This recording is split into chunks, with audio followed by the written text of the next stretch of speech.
Grant, Bobby Faulkner signed a new contract. How pleased are you to get this one sorted? Yeah, really pleased. Bobby rang me last night and told me, look, I'm happy to stay, want to progress, want to,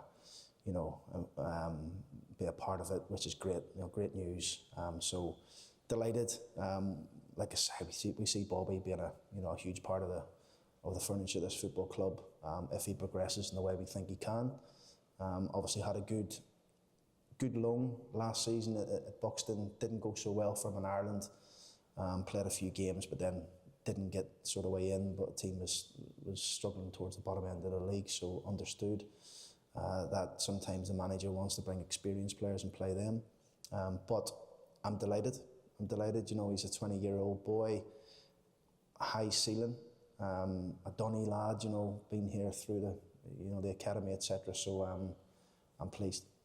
What do you make to him as a defender? He's always had that kind of old school element to him in terms of the physicality and what he can do aside that. But you've got, as we said, a lot of development still to come from him. Yeah, he's just going to get better. Look, my conversation with Bobby was, come in, let's see how we get on in pre-season. It's over really to him now to stamp his mark on trying to get involved in our first team. Like I mentioned before, is he ready to go and step into League One? That's on us and it's on Bobby to make him ready for that.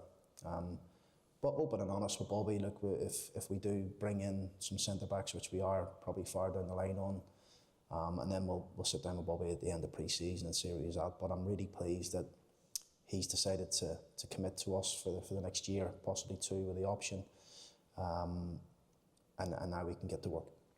Is there a clear plan then with him in terms of what you want to see from him over these next 12 months and the position that you want him to be in a year's time?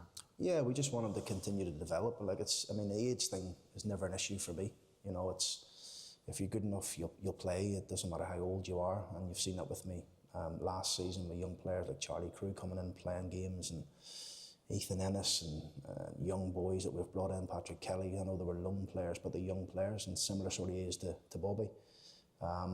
So it's really trying to improve Bobby on aspects that we think we can help him with, but also continuing with his strengths, because there's no doubt in his aggression, his ability in the air, his fitness levels. But there's bits and pieces where we think we can help Bobby, and that's what we'll try and do.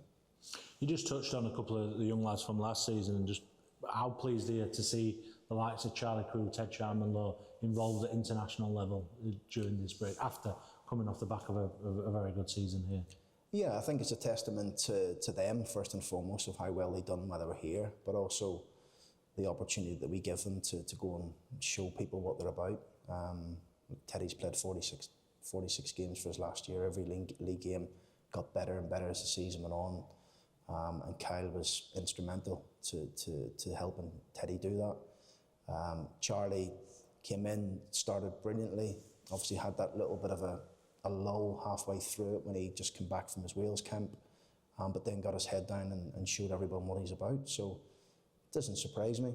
I texted Charlie the other day wishing him well in the camp with Wales, and Teddy obviously in the under-21 England set up again. So it's good for their profile, but it's also good for our profile, because it knows that people will know and look and see that they've had a really good loan at Doncaster, and it's taken them into the international scene. On the theme of the young lads, Sam Straughan-Brown, Casper Williams, Jacob Bryant, all signing there for first professional contracts. You pleased to get that also? Yeah, three really exciting young players that were, again, similar to Bobby, that we've got high hopes for. Will Flint's another one. Obviously he's still here and on a contract, but when I speak about those five, we've got high hopes for them. Jake Oram, 6, I would say. So all young players who we think have got a real chance here, but we'll just continue to develop them, continue to work with them.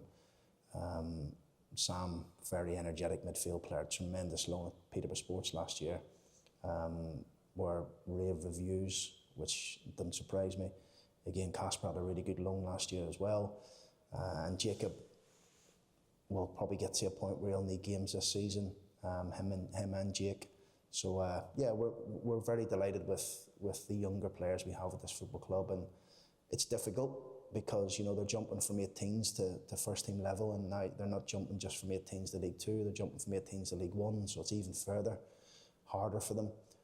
But we've got a real belief that we can help them, and like I said before, age doesn't matter. If they come back and they hit the ground running in pre-season, who knows? So it's again over to them, but also on us to help them.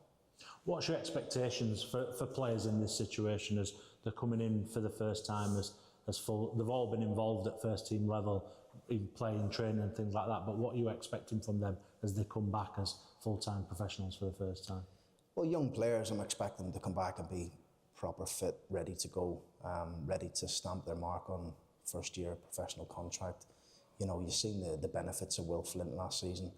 Tremendous off-season, tremendous pre-season, manages to get a full season at Darlington where he was outstanding, won the Young Player of the Year. That's the benefits of coming back and hitting the ground running. Sam obviously had a good long second half of the season where he was outstanding. So for these young players, they need to understand they're coming into a very good changing room. A changing room that's a winning changing room, a changing room that wants to progress and go again. So these, like I say, we've got a tremendous staff here. We've added obviously another staff member to that. So it's important we get as much time in the grass with them to help them develop. But at some point we probably need to get them to get more games, game time. So that might be something we look at. All three of them are a really good example that can be shown to the next wave of scholars that are in the academy. Casper in particular, you look back 12 months ago, the impact he made last pre-season were huge in him being in this position now.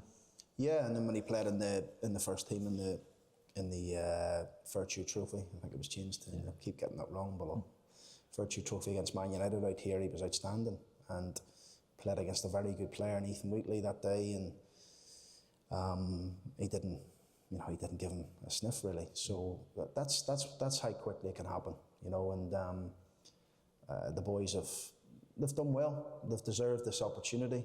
I'm pleased that they've taken the opportunity, and now we have got a duty of care now as a staff to help them get to where we think they can get to. But also it's on the player, like I said to you, come back ready, sharp, strong, hit pre-season, like it's no tomorrow, and let's see where it takes them.